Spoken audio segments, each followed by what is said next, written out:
Hey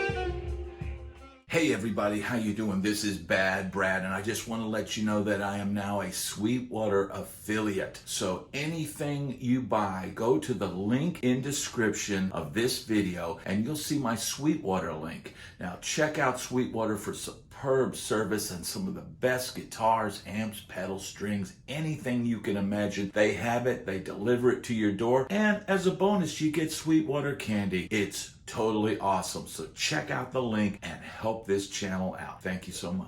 So the clip at the beginning of this video is a little bit of me playing a solo over the song Mercy, Mercy Me. Now, I believe that song was written by Joe Zawinul, and it's an R&B classic, and it's one of those songs that you get on some of these corporate bands and wedding bands and stuff like that. It's an instrumental that generally is used to, warm up the band and play a little light dinner music, while everybody's, enjoying their meal or whatever. And this is a teachable moment because, you notice at the beginning of the clip, I start off absolutely at the bottom. I start out at the lowest dynamic level. And this is a way that you build a guitar solo. Now, when you're young, you tend to, right out of the gate, just start ripping and just start going.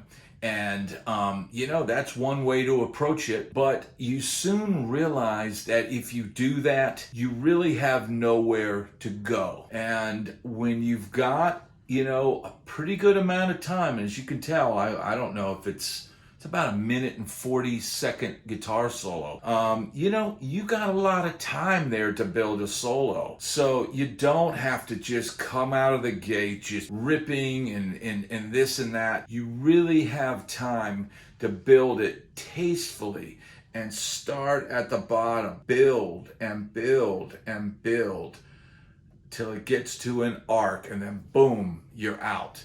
And that is one way that I like to handle solos now. I don't like to have to come out shredding right out of the gate because then I have nowhere to go. So this is a teachable moment. If you look at how I started this solo, and it starts off very quiet, lots of space, and I'm really milking the notes, and then it builds and it gradually builds, and I'm still doing what I do a lot, which is shifting between minor and major pentatonic, and that is very important to be able to mix those two. It's like chocolate and vanilla. Be able to mix those two flavors together. Too much of one is not good, but just the right amount of both, it's awesome.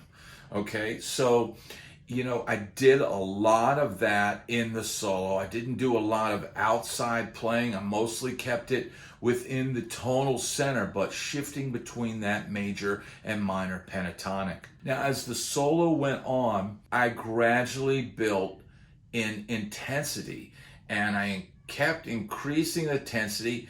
At the very beginning, I had my reverb, and I've got this really ambient reverb that's just fills a lot of space. So I started off with that on because I was playing very sparsely and really milking the notes, so the reverb wouldn't get in the way. But you can hear as I get into the solo, I turn that reverb off, and that allows me to dig in more without the reverb getting too swimmy, and it allows for my intensity to increase. And it also prepares for the fact that I am going to be playing more notes more quickly.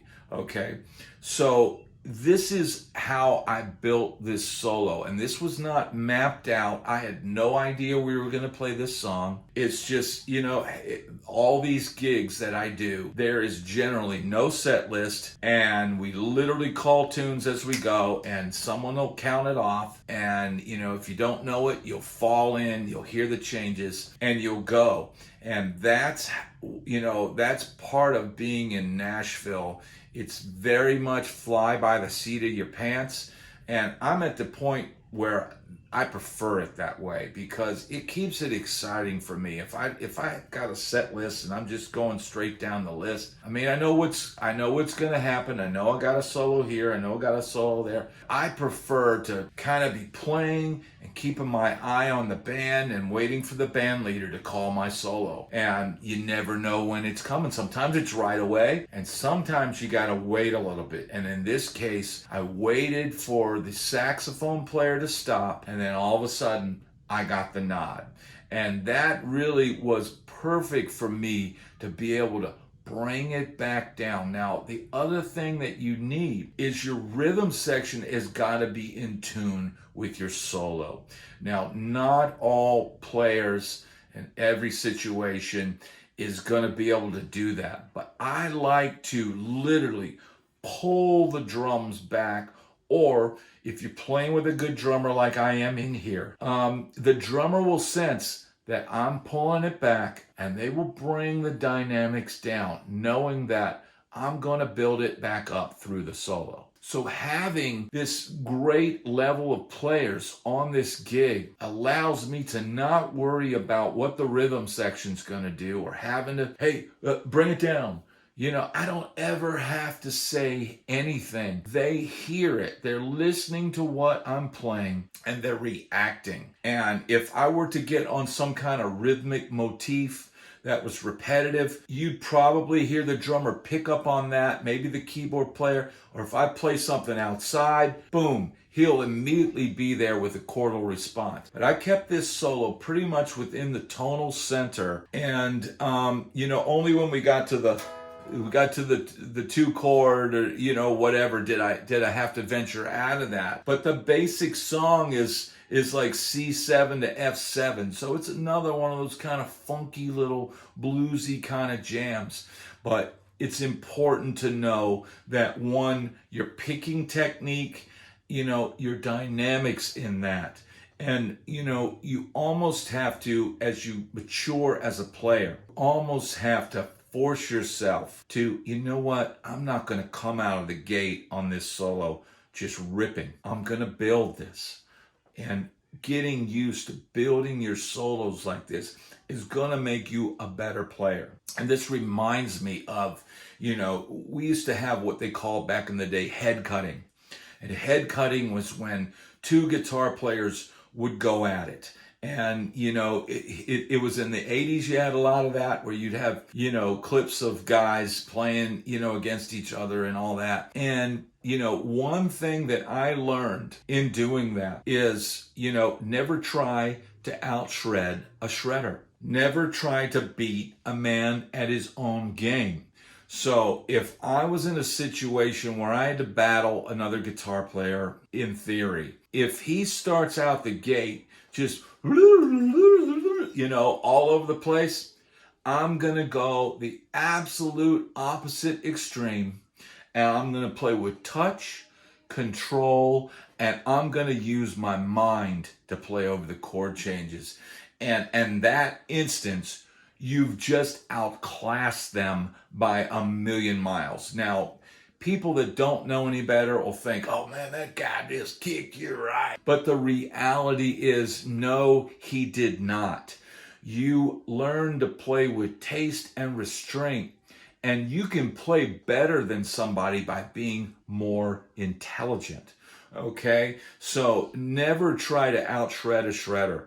Now, on the other extreme, if somebody is being very restrained and doing that, then maybe you would try to out-shred them. Maybe you would come out of the gate with more intensity, but never try to play a man at his own game. And be careful who you try to cut heads with. That's been my lesson for today. I hope this has helped you out there. And if it has, please hit like and subscribe, and I'll see you on the next video. Thanks for watching.